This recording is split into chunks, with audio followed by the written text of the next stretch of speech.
Hello everyone, my name is Hans Koehler and I'm here today to talk to you a little bit about my design journey. Now, about a year ago I was standing in front of this building, 395 Hudson Street, New York, and I was there for one simple reason, to visit IDEO. Now, I did not have an appointment. I didn't know whether I'd be able to even see the studio, much less get inside and talk to someone. But I love design more than anything else in the world, and I told myself that I'd regret it for the rest of my life if I didn't at least try. So I took the elevator up to the 8th floor, and sitting outside of the studio were two people, one of whom was this man. And I politely introduced myself and I said, is there any way that I might be able to get inside just to talk to someone or take a small tour? Anything would be fine with me. And he looked at me and he said, you're just coming off the street. To which I replied, that's exactly what had happened. And he laughed and he said, that's brave. I like that. And he shook my hand and he introduced himself as Paul Bennett, the Chief Creative Officer at IDEO. I was understandably very blown away, but Paul was a super down-to-earth guy, and I'm intensely grateful for him for taking time out of his busy day and connecting me with his studio manager, who gave me a short tour, and also pulling aside one of his industrial designers, and I got to talk to her, and it was overall just a wonderful experience. And I bring it up because when I ask myself the question, why am I up here? Why am I presenting to you all today? It's because what I do best is I design brave. Now, being brave does not mean that I'm infallible or invincible or that I'm superior to anyone else. Being brave is facing adversity and pushing through your fear and doubt to overcome it. And in the interest of that, I'm going to show you how bravery has affected my design through 3 projects. The first of which is this one, called Monkey. It's a game I designed. Now, I've designed about a dozen games, but this is the first one that I've had professionally produced. And what I love about game design is that it is exactly what design should be for me. It is intensely iterative, it is entirely focused on your players or your user, and there's so many creative opportunities that you have with it. So I designed the game rules, I playtested it, I designed the cards, I did all the digital artwork, but there's still something missing. I didn't know how to represent that non-physical aspect of the design. Sure, I could tell you how to play it, but it didn't really convey what the game is. So at the urging of one of my mentors, I decided to do something brave and record a video, something I'd never done before. And here's the first little bit of it.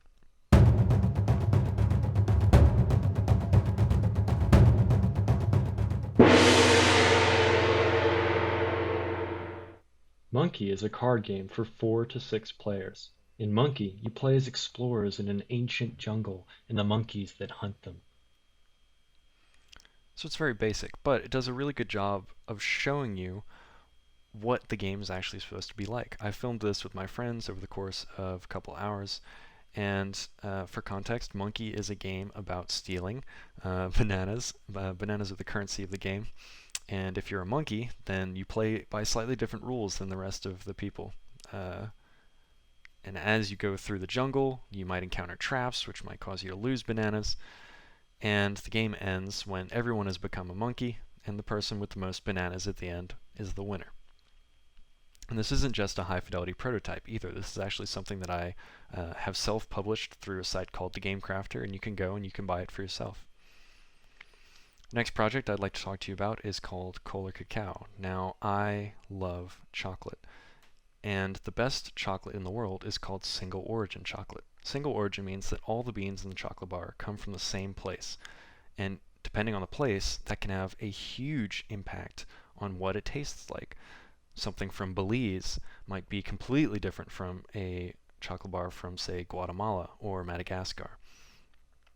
But if you go into a grocery store and go to their chocolate section like I did here, none of these are single origin chocolate. Not even this one, which is the most expensive and also promises to raise your vibe with infused healing sounds.